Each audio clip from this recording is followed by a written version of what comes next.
Hello everyone and welcome to our second combat UI update. First thing I want to draw your attention to is that we've taken your advice and we sort of muted the combat grid and the target highlighting so you can see more of the artwork beneath it.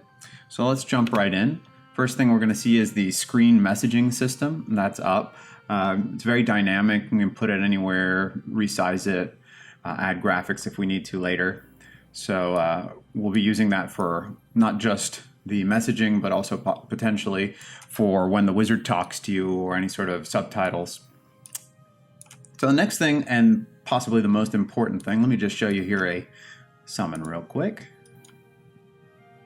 is that we've actually gone ahead and finished up the buffs and debuffs system.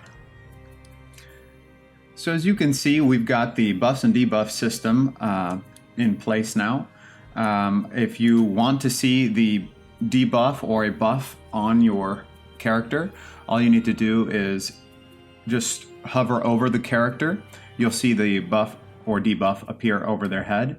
Now the red is of course going to be a debuff. I can actually go over to the icon and hover over it to trigger a pop-up that tells me exactly what this debuff is doing, its duration, its potency, all the relevant information that I need. So now that it's starting to become night, we can sort of see how the new shader that we're using for the combat grid reacts to dimmer light. You can still see the artwork beneath it. We may continue to tweak it as we go.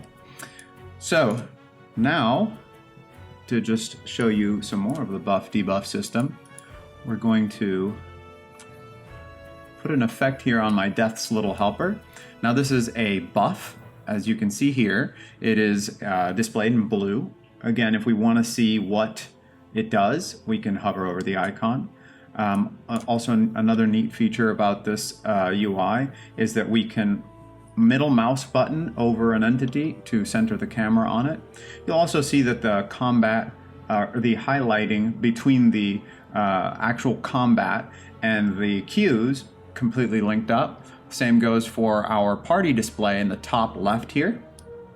So let's send this little helper into battle, and we'll do that by ending our turn with the end turn button down here in the left.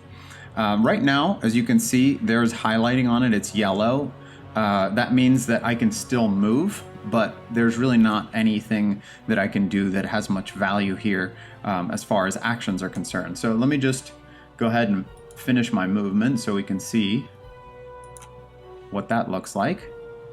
And now it's green, which means, and you see the end turn button actually pops up, which means I'm ready to end this turn. So I just click it and we move on to the rogue. Now, the idea here is that you can end turn. I'll just go ahead and end turn here anyways.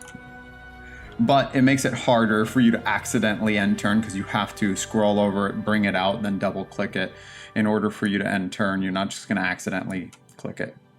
So let's see this ability here that my little Death's Helper has. Now he's got a bunch of buffs and debuffs on him. Basically he's taken some negatives to gain mobility and dark damage. I've imbued him with dark damage with my Necromancer, and now he's ready to deliver this death bomb here. So here he comes, the Shamphibian. Ooh, that's gotta hurt.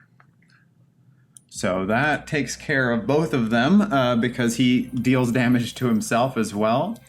Now my rogue is under attack here by the Gnoll, but as you know, the rogue is able to dodge, so she does so. And I'll summon another little helper over here, for this Gnoll's pretty defensive. And we'll end turn, even though we had some movement left. The rogue is going to use a new ability here, backhand. And actually this backhand is going to turn the Gnoll around so that it exposes its back, and then we're going to backstab it. That's a good hit. We'll leave the rogue with some AP so that she can dodge.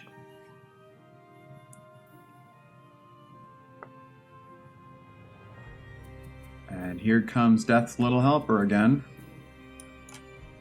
We'll imbue him with some dark damage. You'll see the buff appears over his head.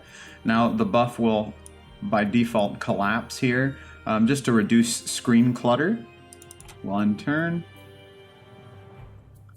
And let's see if the rogue will be able to finish the Gnoll off. Otherwise, Death's Little Helper, I get the feeling that Death's Little Helper will finish the job if the rogue doesn't, but the rogue did double crit there, and that takes care of this encounter. So that's basically where we're at with our combat UI here. You'll also see there's a number over the Death's Little Helper here in the queue. That number represents the amount of turns that it has left. So if I just ended the turns, of course, combat would be over now, but just to show you, if I ended his turns, he's going to be unsummoned because he had only a duration of 1 turn. So that does it for this update.